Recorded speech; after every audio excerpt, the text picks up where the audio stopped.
know I can't do that every record. Sometimes I gotta be as plain as possible so people just gravitate to it. I know you different from the artist. I'm gonna say his name. I know you different from that artist, but the duality you talking about, like Ye, right? Ye, producer, also rap.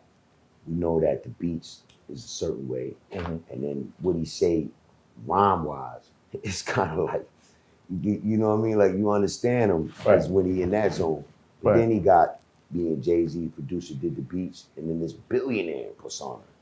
And then trying to do the politics thing. And then that's religion a lot thing. of shit going on. Yeah, that's a lot. That's a lot going on. But it's all part of him. So it's like, yeah, but hold on. But now, you like you were saying A&Rs, so when it comes time to make that album, which one are you gonna be? Or you're gonna be all of them? It starts to get crazy. You can't help but be all of them. What are you gonna be on your new music? I'm curious. I want to know. I'm gonna be me. I'm always successful. Yeah.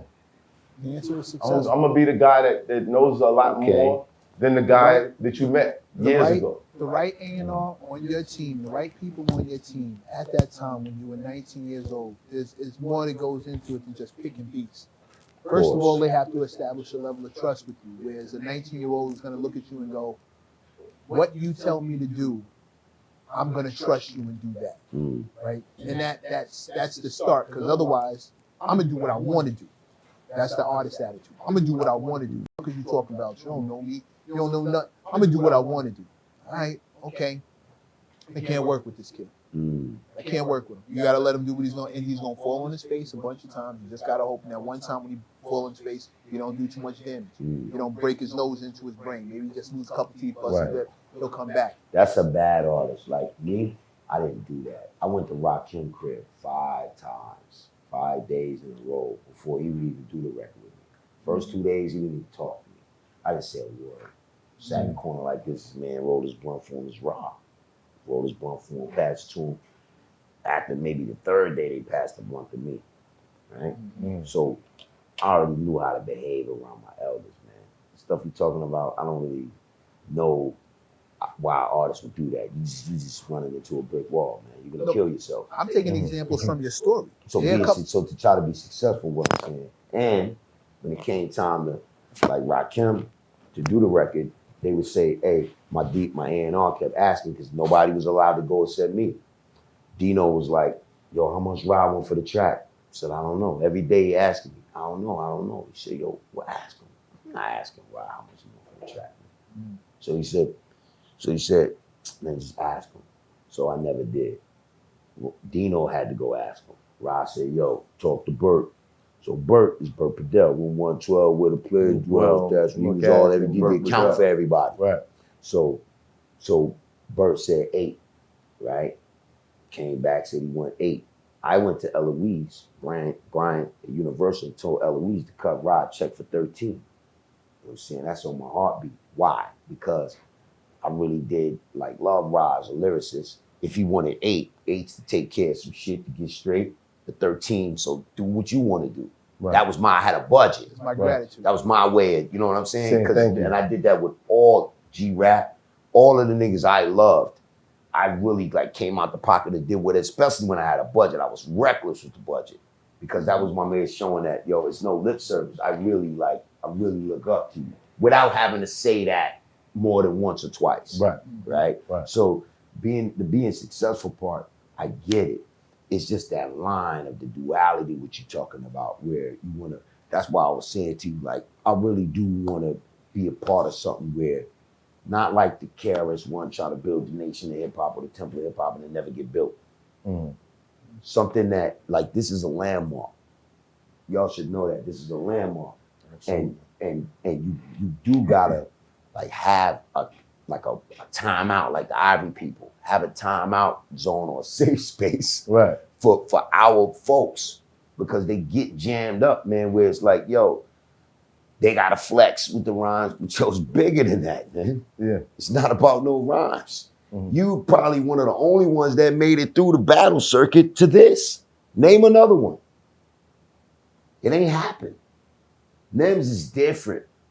I look at Nems as got on because what he did and what have you, his struggle. But remember that whole, the Everlast, the Vinny Paz, the Ill Bill, they kind of get like a pass to, you know, they can go overseas and get with a DJ Scribble and go do a tour for years and come back with bread. And they didn't have to jump rope the way that we did. Right. So it's necessary to create that kind of safe space. Right. Because we don't really have a fallback or a safety net. And a lot of people, all niggas do got is rap. You know what I mean? I'm a captain. You know what I mean? I can captain my yacht and pull up to that shit. I'm telling you, that's the reality. Right. I could literally pull up. Niggas gonna be with their phones like, yo, who's that? That's Canibus? And I could pull up and play second round. Just ignorant shit, right? I'm not gonna do that, but I can do it though. Right. But I would have done it without anybody help. See, that's the difference between, like what I went through, God was really on my back. I'm learning lessons and things that I had to go through. Right. But I'm trying to give back too. It's just difficult for me to give back without the cosign. Because then it looks like, oh, you just trying to sell records or you just trying to, I don't know, clean it up. Or so the cosign is important. I don't feel like you need a cosign. I feel like it's more of, you just need an area of no conflict. You dig what I'm saying? And in the same way that you looked at the Life After Death cover, and you was like, yo, I don't know if you're gonna make it. Listening to your rhymes, you had to know, I don't know if people are gonna like really fuck with me because I'm basically shitting on everybody on a record. You dig what I'm saying? I'm putting off this persona like, I'm better than you. The reason I said the rhyme, the greatest rapper of all time, died on March 9th, I didn't say it because I was trying to capture a moment. That shit, I would have been crazy to say it for that reason. I appreciate you for that line, by the way. I said it because I was in Tim Dog Patterson's office when he called Puff on the jack, on the StarTech Razor Joint, and Puff answered the phone. He was on a speedboat and hypnotized. It was on a speedboat. I heard the helicopter. He said, yo, baby, I can't hear you. Talk up. It was on a speedboat. And he was like, yo, man, wait till you see it. Puff was psyched, man. He was happy. He was like, yo, man, yesterday I was driving backwards in the drop E, nigga. Wait till you see it. I was doing 80 miles an hour. He was hyped, right? And he said, yo, I'm gonna send you the footage. So I said, and this is on my heartbeat. Pardon me, I farted. I said,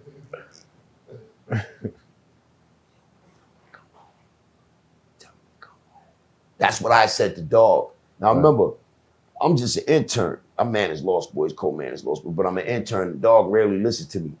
He took the phone and he said, what? I said, tell him to come home. Because it was hot at that time for him out there in LA. Right. And I said, yo, tell him to come home. He said, yeah, so daddy, so look. So y'all got like what, one more day to shot, it's a wrap? He said, nah, we got 2 more days of the shot, this Puff saying. So he said, all right, so look. So after that, y'all wrapping up, coming on after the 3 days? He said, nah, nigga, we out here for 2 weeks. So then Dog was like, 2 weeks? It's like, yeah, we got awards and shit to go to, all that. I'm sitting in the room, you hear me, man? I'm looking at them old ass phones with the intercom shit, right? Puff used to throw a lot of those against the wall, you know what I'm saying? So the Tim Dog niggas get angry. Right. And I said, yo. So I stopped saying anything. Tell him, come on, I wasn't saying that no more. Like a week later, a couple days later, what happened happened. I said it because of that. That's why I wrote that line, because it was just so close to home. You know, woman, you're on the speedboat and you in LA and everything's good. And then the next minute, you know what I mean? The whole world is going crazy because, you know what I mean? It's like a year after pop. It's hot for trapper turn smack rapper. Only smack rapper that you know is smack rappers. Got bars, I can hang with the backpackers. Trap star, I don't hang with the backpackers. I'm in the hood with the work, you heard. Making fiends leave earth, you heard. Got your baby mama thirst, you heard. Feel the flow, nigga, throw it in reverse. This the wave you need to surf, you heard.